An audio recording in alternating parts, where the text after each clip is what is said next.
Sepasang suami istri mengadopsi boneka terkutuk, menyebabkan anak-anak menghilang dan pengorbanan. Marissa dan Jack selalu mendambakan anak. Mereka adalah pasangan yang berusia awal 30-an. Sangat saling mencintai namun merasa kosong. Rumah mereka, sebuah rumah kecil 2 lantai yang terletak di pinggiran kota, terasa seperti bergema dengan keheningan mereka.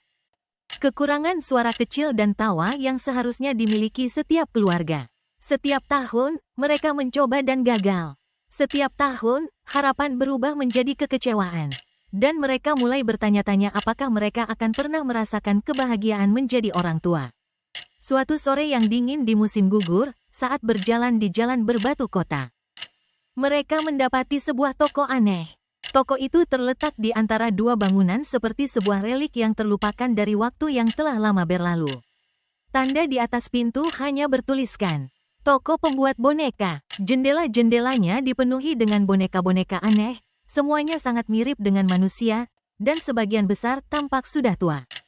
Ada sesuatu yang tidak biasa pada boneka-boneka itu, sesuatu yang hampir terlalu nyata, seolah-olah mereka bukan sekadar mainan, melainkan sesuatu yang lebih. Seorang wanita tua, membungkuk karena usia, menyambut mereka dengan senyum yang penuh makna. Matanya, meskipun kabur karena usia, tampak lebih tajam dari yang seharusnya. Seolah-olah dia bisa melihat ke dalam diri mereka. "Kalian datang untuk anak yang tak pernah kalian miliki," katanya dengan suara serak seperti lantai tua yang berderit. "Aku bisa membantu kalian." Jack ragu, tapi Marissa terpesona. Wanita itu membawa mereka ke sudut toko, di mana sebuah boneka duduk di atas bantal beludru. Boneka itu sangat indah. Wajah porselennya halus secara tidak wajar, mata gelapnya begitu hidup seolah-olah sedang berkedip. Gaun kecilnya dijahit dengan jahitan halus, dan sepatunya kecil bersinar dengan cahaya yang aneh. "Boneka ini," bisik sang wanita, "akan memberi kalian keluarga yang kalian impikan. Ia akan membawa keberuntungan. Yang perlu kalian lakukan adalah merawatnya seperti anak kalian sendiri." Hati Marissa dipenuhi harapan. Jack, meskipun skeptis, melihat kerinduan di mata istrinya.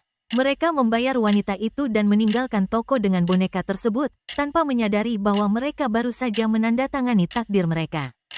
Keberadaan boneka di rumah terasa menyenangkan pada awalnya. Marissa meletakkannya di ruang bayi, di samping tempat tidur bayi yang sudah mereka beli dengan harapan besar. Boneka itu, pikirnya, adalah seperti anak mereka. Dia merawatnya, berbicara dengannya, bahkan menyanyikan lagu pengantar tidur. Sebagai balasannya, udara di rumah terasa lebih ringan.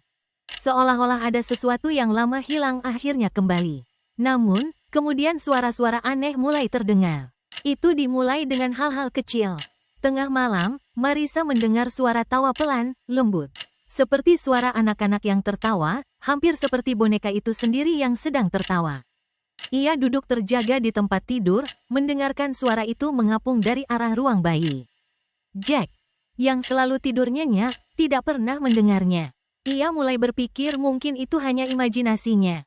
Lagi pula, ia telah menghabiskan begitu banyak waktu dengan boneka itu. Mungkin itu hanya tipu daya pikirannya. Namun, kemudian muncul kelereng. Pertama kali itu terjadi, ia menemukannya tersebar di lantai ruang tamu. Segenggam kelereng yang halus dan berkilau. Mereka berkilauan dalam cahaya redup malam, dan Marissa merasakan ketidaknyamanan yang aneh. Ia memungutnya dan meletakkannya dalam sebuah mangkuk. Ia tidak bisa menjelaskan bagaimana kelereng itu bisa muncul, tetapi ia menganggapnya sebagai kebetulan. Malam berikutnya, hal itu terjadi lagi, lebih banyak kelereng. Kali ini, mereka berada di lorong. Malam berikutnya, mereka berada di dapur. Ia mulai merasa cemas, tetapi Jack tetap tak menyadari. Ia menertawakannya, menganggap mungkin Marissa yang salah meletakkannya dan lupa. Namun, Marissa yakin kelereng-kelereng itu bukan miliknya. Tak lama kemudian, anak-anak mulai menghilang. Pada awalnya, hanya satu gadis kecil yang tinggal 2 pintu dari mereka, Alice. Ibu Alice mengatakan bahwa ia sedang bermain di halaman belakang suatu sore, ketika ia tiba-tiba menghilang. Ibunya sudah mencari berjam-jam, memanggil namanya, tetapi tidak ada tanda-tanda dari gadis itu. Yang tersisa hanya mainan kecil, salah satu gasing kayu kecil, tergeletak di rumput. Lalu, anak lain menghilang, dan anak lainnya. Setiap kali seorang anak menghilang, sebuah mainan kecil ditemukan di tempat mereka terakhir berada. Boneka kecil, tentara mainan yang patah, kelereng, mainan-mainannya, meskipun tampaknya tidak berbahaya, semuanya memiliki kesamaan yang mengerikan. Seolah-olah mereka berasal dari tempat yang jauh, tempat di mana hal-hal yang terlupakan dikubur. Polisi kebingungan, mereka menggeledah kota, tetapi tidak ada petunjuk. Tidak ada permintaan tebusan, tidak ada saksi mata yang melihat anak-anak itu. Seolah-olah mereka menghilang begitu saja. Marissa dan Jack sangat ketakutan. Mereka tahu boneka itu terlibat, tetapi keduanya tidak memiliki keberanian untuk menghadapinya. Mereka mencoba menyembunyikannya di loteng.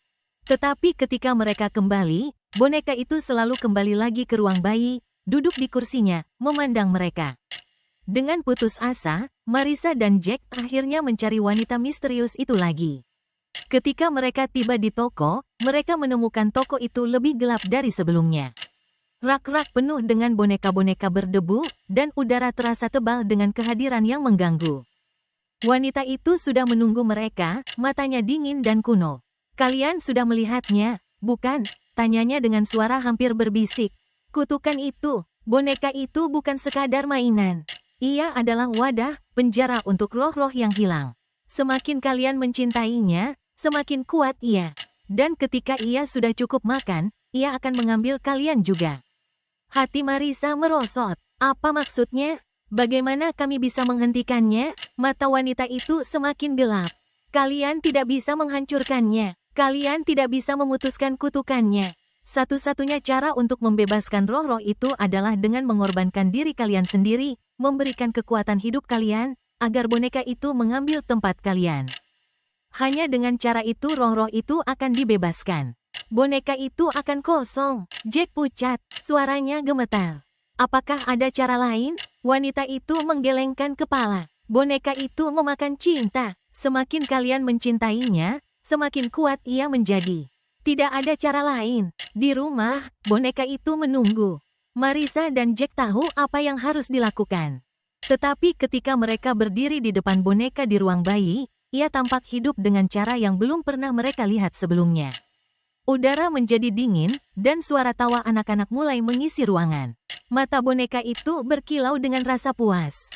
Marissa melangkah maju. Ia merasakan beban keputusan itu semakin berat, tetapi ia juga tahu bahwa jika ia tidak bertindak, lebih banyak anak yang akan menghilang, lebih banyak nyawa tak berdosa yang akan dikonsumsi oleh kelaparan boneka itu.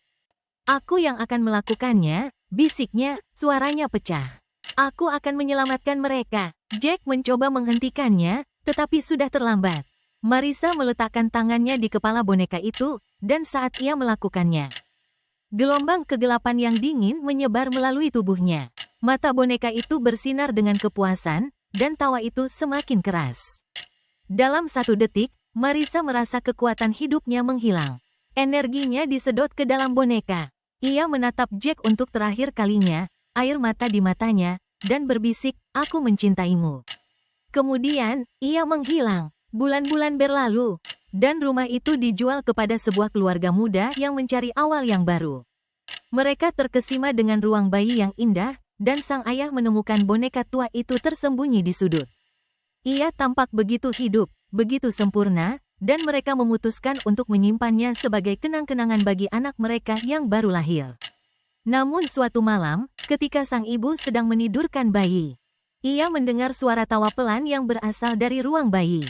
Ia menoleh dan melihat boneka itu duduk tegak, mata gelapnya bersinar dalam cahaya bulan, menunggu anak berikutnya untuk mencintainya. Siklus itu akan segera dimulai lagi.